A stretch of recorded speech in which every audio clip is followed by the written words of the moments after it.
بس ډیره زیاته سخته ده چې یو غریبي شي یو بېروزګاري شي یو پکې سیلاب شي بیماری شي نو ډیره ګرانه ده. وخت څنګه تیری ماشومان دې ما وکتل ډیره به سخته ماشومان مې دي او دغه خاوند مې بیمار هم دی چینچي وه په هغې باندې مې مزدوري کوله هغه هم بس چې اوبه ووهله دغسې اوس ناستي یو بس چې دغه ویل غواړو چې په پردي کور کې خاوند مې بیمار دی زمونږ لږ ځای دی که چا راسره مدد وکړو دا خپل کور هم جوړ شو د کرۍ غم به مې نه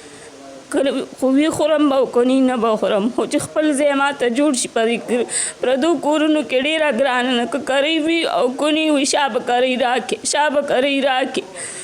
چې زما خاوند بیمار دی که وي او کني په قرضدار باندې مونږ راوړو 3000 3500 کرۍ مونږ ورکوو جي چې زما دا کور جوړ شي نو زما سره به دا ډېر غټ مدد وي جي. خاوند هم بېروزګاره دی خپل هم په کور یې بچي دې هم دي څوک مرسته هم در سره نه کوي کور دې هم وران شو چا نه ده کړې جي هېڅ مرسته را سره چا نه ده کړې بس چې دې کور ته ګورم زړه مې ډېر خفه کېږي جي. مه ژاړه مه ژاړه الله به خیر کړي ژاړه مه د اوبو نظام هم خراب دی اوبه هم ګنده دي اوبه هم ګنده دي جي دې ځای مخکې نه مو اوبه خرابې وي اوس دې سیلاب سره ډېرې خرابې دي د اوبو څښلو هم څه نشته نه جي هغلته د هغه وچو کورونو نه راوړو دا واړه بچي مې په بوتلو کې او په کولرو کې راوړي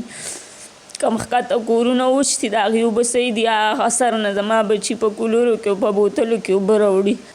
او د خاوند چینچي هم خرابه شوې ده خاوند مې چینچي دي او سیلاب کې خرابه شوې ده اوبه والې ده عموم مینځله خو سټاټېږي نه نو دا به مو سمول غواړي چې څه پیسې نشته چې سمې کړو نو بس لږه ډېره مزدوري به پرې کوي زموږ کار به پرې خدای روانوي. خاوند دې څه خرڅول جي مالګې یې خرڅوله په چینچۍ کې مالګه به هم ټوله خرابه شوې او جي مالګې دوکان هر څه هغه خراب شوي دي. کتونکو تاسو واورېدل دا یوه زه به وایم ډېره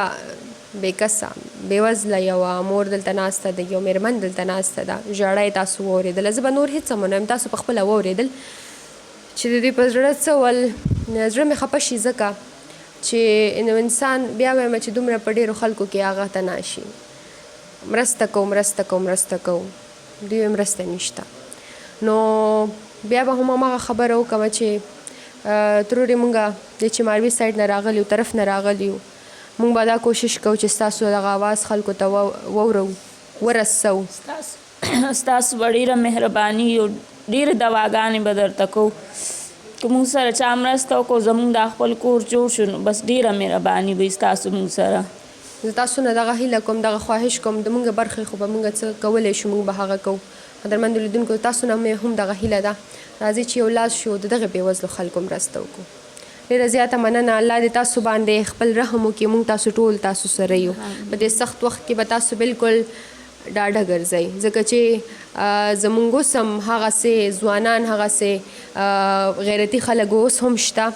چې څوک ستاسو غږ واوري الله دې کې چې زړه کې څه د رحم اوبه راشي الله دې کې چې زړه کې څه رحم راشي او ستاسو دغه مرسته وکړي او زړه به کلک ساتې انسان باندې هر حالت راځي الله دې در باندې خپل اسانه کړي مهرباني صحیح ده.